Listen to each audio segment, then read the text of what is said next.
staggering. An absolute marvel. Just to be here and to see this, it's hard to describe the feeling. I've seen some things, but this, well, this is pretty awesome, I can tell you. It's just breathtaking. I feel like jumping in. In fact, I think I will. And the view's not bad either.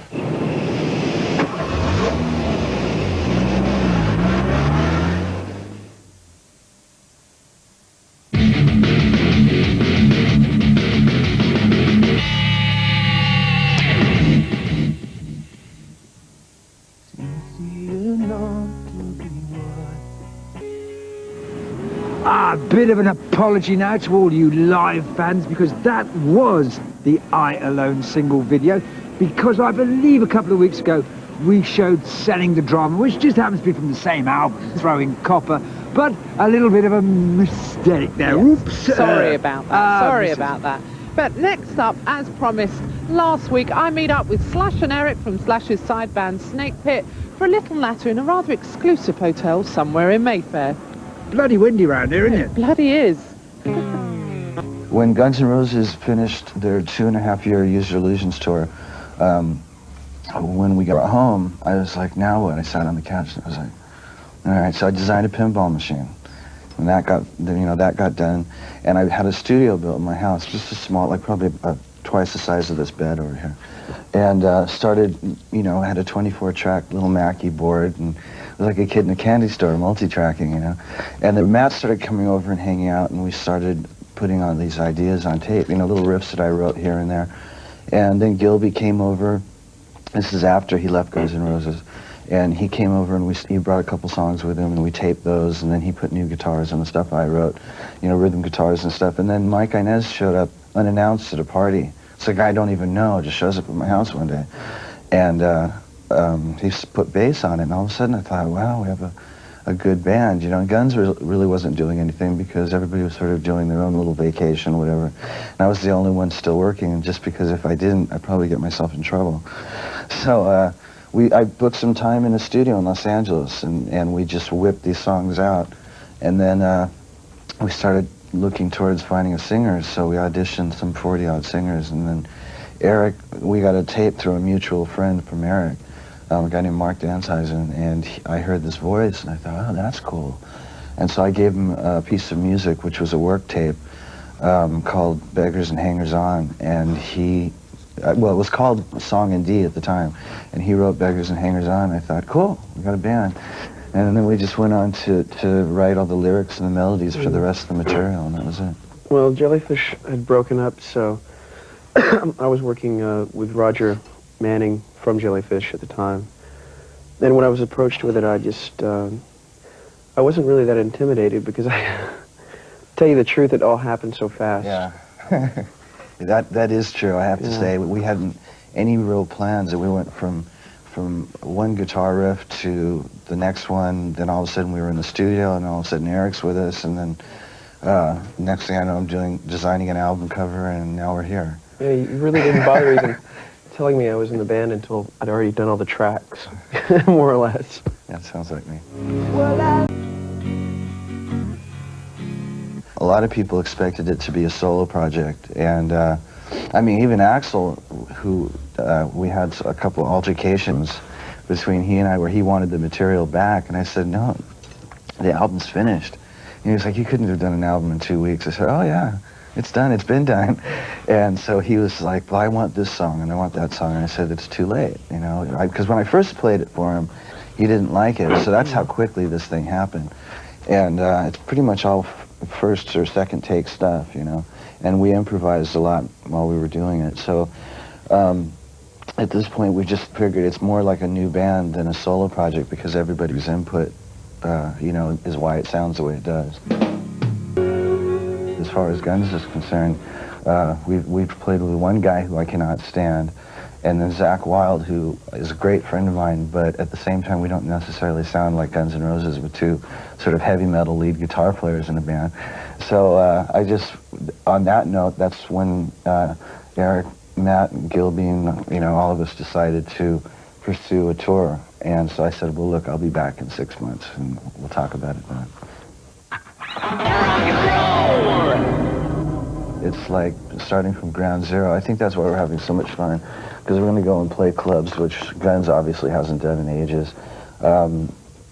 I guess you always talk about Jellyfish being a great band, but they didn't like touring or something. Yeah, it was kind of tough on Andy and Roger. But we're more or less of the same temperament when it comes to that. Yeah, the whole band. The cool thing about this group is there's not any so-called rock stars in this band. We sort of just get together, and everybody's real considerate of each other, and it's one of those things where we're all very equal, and we call ourselves the wayward second fiddles, you know, and it's just because we're all side guys, you know, we're all the pieces of the back line, you know, and we look at life a lot differently than the front guys do. One of the going attitudes about this band and about the whole concept of, well, it's not even a concept, just the way the record is that instead of looking at everything from a bleak point of view, instead of everything being half empty, we sort of look at everything as being half full. So a lot of the sort of downside to Guns N' Roses, you just have to take it for what it is. And that way you look at everything with a sort of smile on your face, and it's like, whatever. And it keeps life from being too stressed, I think. You know, I never really thought about it till just now.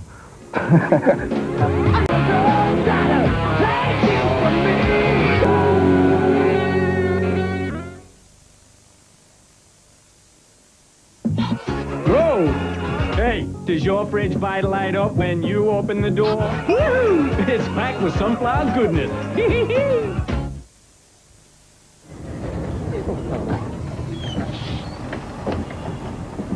Still working. Colgate Plaques, 12-hour protection against plaque bacteria. This is Earl, and this is his particularly wholesome ham sandwich. At the moment, he thinks that it's this tasty. Now, let's add one of our new best-ever-tasting Kraft singles. Very good. Now Earl thinks that the sandwich is this tasty, more than twice as delicious. Yum, yum. New Kraft singles, featuring our best-ever taste, ever. It's you. This week, the jackpot is an estimated £8 million. It could be you.